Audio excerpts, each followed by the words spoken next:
Hi everyone. तो आज हम पढ़ने वाले हैं बडिंग। राइट, हमने fission, fragmentation and regeneration mode of reproduction, asexual reproduction actually complete कर रखा है।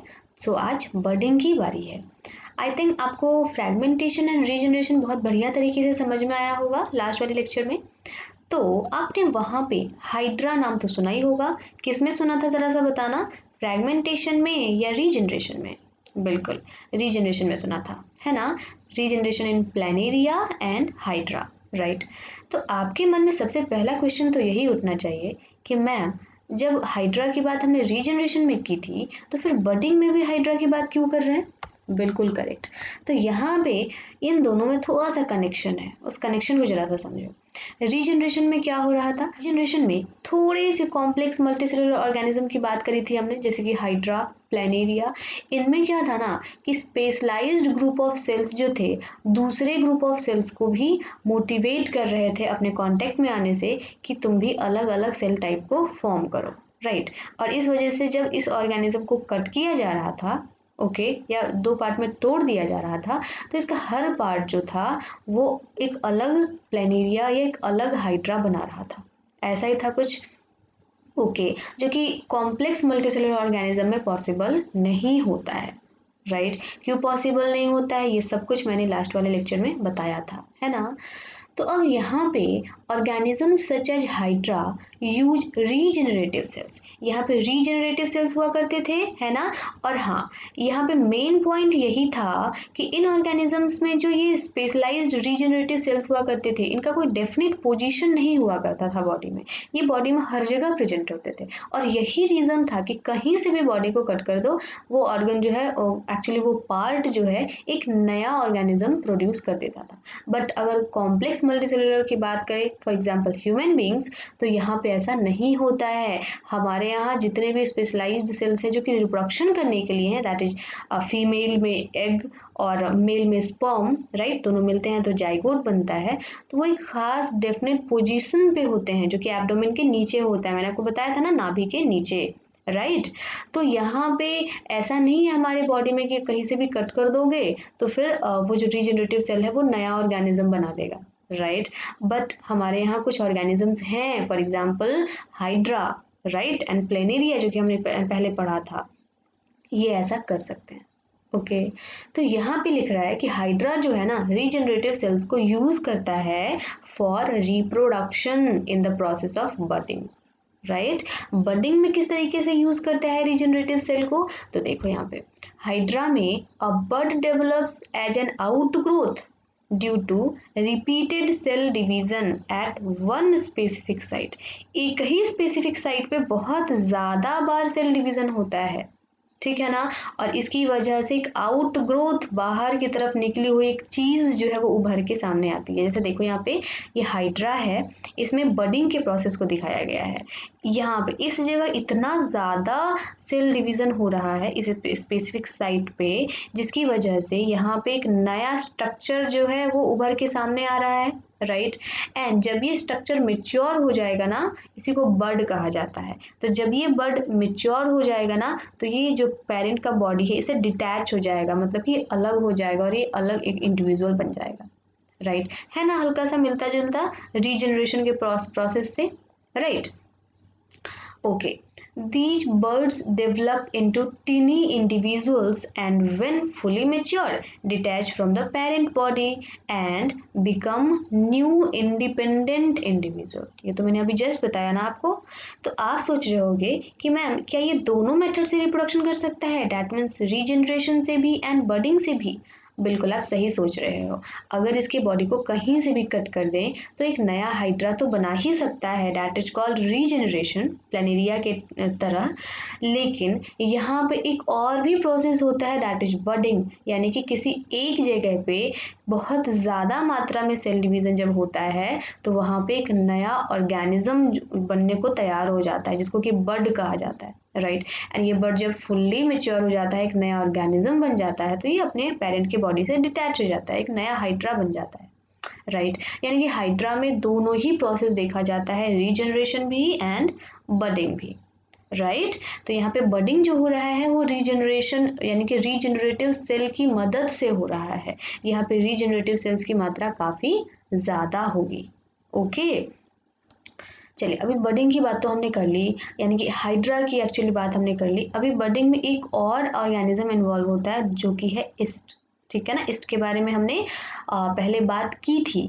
ईस्ट जो है वो फंगस ग्रुप का मेंबर है। राइट ईस्ट जो है वो एक फंगस है एंड सारे के सारे फंगस जो होते हैं वो मल्टी सेलुलर होते हैं, बट ईस्ट जो है एक्सेप्शनली यूनिसेलुलर है। ये एनारोबिक रेस्पिरेशन करता है, डैट मीन्स कि इसको रेस्पिरेशन करने के लिए ऑक्सीजन की ज़रूरत नहीं होती है और ये अल्कोहल बनाता है। राइट ये सब आपने रेस्पिरेशन वाले चैप्टर में पढ़ा था लाइफ प्रोसेसेस में। ठीक है, अब यहाँ पे देखो ईस्ट रिप्रोडक्शन कैसे करता है। तो ईस्ट जो है वो बडिंग के हेल्प से रिप्रोडक्शन करता है। ओके देखो यहाँ पे मैंने ईस्ट का एक फोटो भी आपके लिए बना रखा है। ये एनसीईआरटी में तो नहीं दिया हुआ है बट मैंने अपनी तरफ से बना रखा है। हालांकि बहुत बारी एग्जाम में पूछा हुआ है कि ईस्ट बडिंग एंड ईस्ट जो है इसका एक डायग्रामेटिक व्यू बना करके आप एक्सप्लेन करो। राइट तो इस वजह से डायग्राम्स को आप सीरियसली लेना एंड एक बारी कॉपी में बना करके कोशिश जरूर करना। ठीक है, अब यहाँ पे देखो ये ईस्ट सेल है, इसका न्यूक्लियस है। राइट ओके ये यूनिसेलुलर होता है ईस्ट। अब यहाँ पे क्या है कि डेवलपिंग बड, यहाँ पे एक बड जो है वो डेवलप होना स्टार्ट हो गया। ये बाइनरी फिजन बिल्कुल नहीं है बच्चे। ओके यहाँ पे ये बड जो है वो स्पेशलाइज्ड जनरेटिव सेल्स है, रीजनरेटिव सेल्स हैं। राइट एंड यहाँ पे ये बड जब बड़ा हो जाता है, मेच्योर हो जाता है, तो ये डिटैच हो जाता है बॉडी से, या फिर इसी में ही और ज़्यादा बर्ड्स जो हैं वो प्रोड्यूस होना स्टार्ट हो जाता है और सारे के सारे बर्ड जो हैं वो डिटैच होते चले जाते हैं, तो नए ईस्ट जो है वो बनते चले जाते हैं। ठीक है ओके अब यहाँ पे लिखा हुआ है जो पढ़ लेते हैं। East on the other hand can put out small birds that separate and grow further. लिखा हुआ है वही बात। ओके तो अब हम पढ़ेंगे स्पोर फॉर्मेशन। राइट अब यहाँ पे देखो even in many simple multi cellular organisms, देखो यहाँ पे भी सिंपल मल्टी सेलुलर ऑर्गेनिज्म की बात की जा रही है। Okay specific reproductive parts can be identified. Right यहाँ पे कहा जा रहा है कि जैसे हमने कि रीजनरेशन में पढ़ा था वैसे ही यहाँ पे बहुत सारे ऐसे सिंपल मल्टीसेलुलर ऑर्गेनिज्म हैं जिसमें कि रिप्रोडक्टिव पार्ट्स जो हैं वो पाए जाते हैं। ओके हालांकि रीजनरेशन में किसी भी तरह का रिप्रोडक्टिव पार्ट नहीं पाया जा रहा था। ओके वहाँ पे रीजनरेटिव स्पेशलाइज्ड सेल्स पाए जा रहे थे जो कि बॉडी में हर जगह पाए जा रहे थे, कोई डेफिनेट पोजीशन नहीं हुआ करता था। ओके तो ये रीजनरेशन से थोड़ा डिफरेंट है, यहाँ पे रिप्रोडक्टिव पार्ट्स पाए जाते हैं। Okay the thread like structures that developed on the bread. ठीक है ब्रेड में आपने देखा होगा थ्रेड लाइक स्ट्रक्चर्स, ऐसे तो नहीं देख पाओगे, आप माइक्रोस्कोप से देखोगे तो आपको दिख जाएगा, यही थ्रेड लाइक स्ट्रक्चर्स होता है। ठीक है आर द हाइफी, ये स्ट्रक्चर्स क्या कहलाते हैं, हाइफी कहलाते हैं। ठीक है ना, ये स्ट्रक्चर्स जो है वो हाइफी कहलाते हैं of the bread mould. Bread mould का ही दूसरा नाम राइजोपस है। ठीक है ना, आपने पावरोटी देखी होगी ना, पावरोटी को बरसात के दिनों में खुला छोड़ दो तो इसमें क्या होता है, ग्रीन ग्रीन तरह का यहाँ पे समथिंग आ जाता है ना, वो समथिंग क्या है, एक तरह का फंगस है। ठीक है ना, ब्रेड माउल्ड उसको कह सकते हो, इसका साइंटिफिक नेम राइजोपस होता है। ओके तो इस ब्रेड माउल्ड में दो पार्ट्स होते हैं। पहला तो ये जो थ्रेड लाइक स्ट्रक्चर है इसको हाइफी कहा जाता है एंड ये जो गोल गोल सा स्ट्रक्चर है ओके इसके बारे में यहाँ पे बताया हुआ है जिसको कि हम लोग पढ़ते हैं, फिर मैं आपको बताऊंगी। They are not reproductive parts, इतना तो तय है कि जो हाइफी होते हैं ये रिप्रोडक्टिव पार्ट्स नहीं होते हैं। Okay right on the other hand the tiny blob on a stick. Okay ये स्टिक है एंड ये ब्लॉब है। ठीक है तो ये जो टिनी ब्लॉब है structures are involve in reproduction, यही स्ट्रक्चर्स जो है वो रिप्रोडक्शन में इन्वॉल्व होते हैं।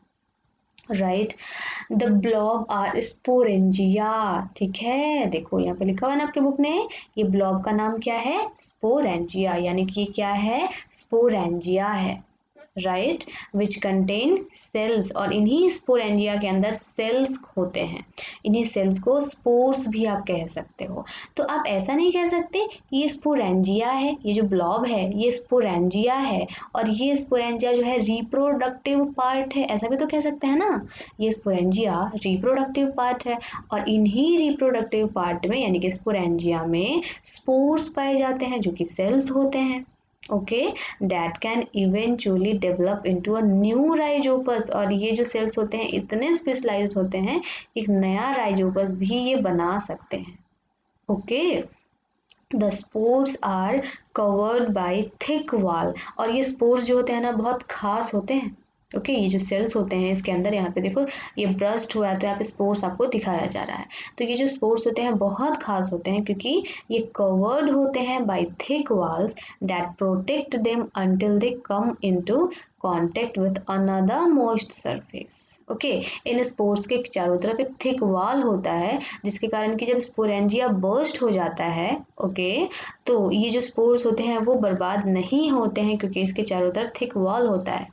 एंड जब यही स्पोर्स किसी मॉइस्ट सरफेस के कांटेक्ट में आते हैं, okay, and can begin to grow, तो वहाँ पे ग्रो करना स्टार्ट हो जाते हैं। इसी वजह से ये जो आपका ब्रेड है वो थोड़ा यहाँ पे थोड़ी सी जगह पे ब्रेड माउल्ड जो आपको दिखाई देगी राइजोपस, वो फैलते फैलते फैलते फैलते पूरे के पूरे ब्रेड पे आ जाती है।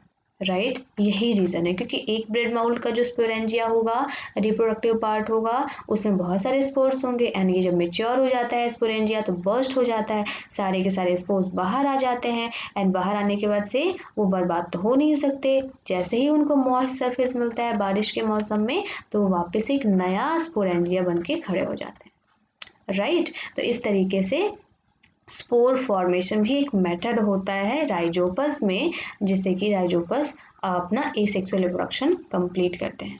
तो आप में से बहुत सारे बच्चों को ऐसा लगता होगा कि मैम यहाँ पे रिप्रोडक्टिव पार्ट है जो कि स्पोरेंजिया, तो क्या ये सेक्सुअल रिप्रोडक्शन में इन्वॉल्व नहीं हो सकता? नहीं हो सकता।